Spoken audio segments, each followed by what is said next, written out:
And I was about to turn off the TV, and there on the TV, there was this rocket launching, and I thought, oh my gosh, that is it. I am gonna launch myself out of bed like a rocket ship, like NASA, right here, had launched me out of that bed. And I'm gonna move so fast that I don't think. I'm gonna beat my brain. Now, here's a really interesting point. I talk a lot about your instincts and inner wisdom.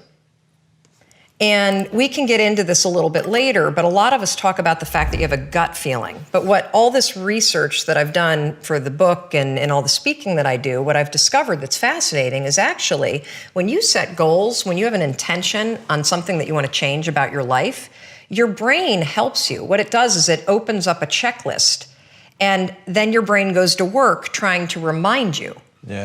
Of that intention that you set.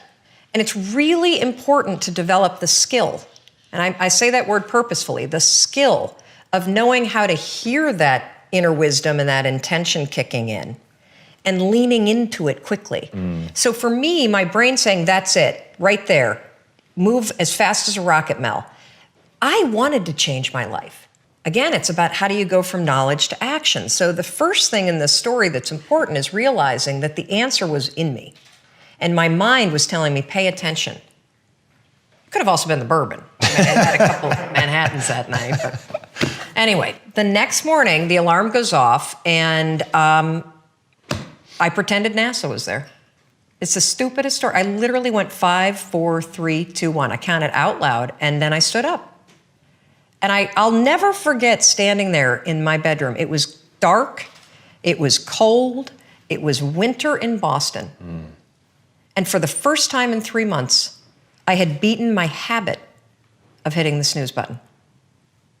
I couldn't believe it. And I thought, wait a minute, counting backwards? That is the dumbest thing I've ever heard in my entire life. Well, the next morning I used it again and it worked. The next morning I used it again and it worked. The next morning I used it again and it worked. And then I started to notice something really interesting. There were moments all day long, just like that 5-second moment in bed, where I knew, knowledge, what I should do. And if I didn't move within 5 seconds, my brain would step in and talk me out of it. Every human being has a 5-second window, might even be shorter for you. You have about a 5-second window in which you can move from idea to action before your brain kicks into full gear and sabotages any change in behavior.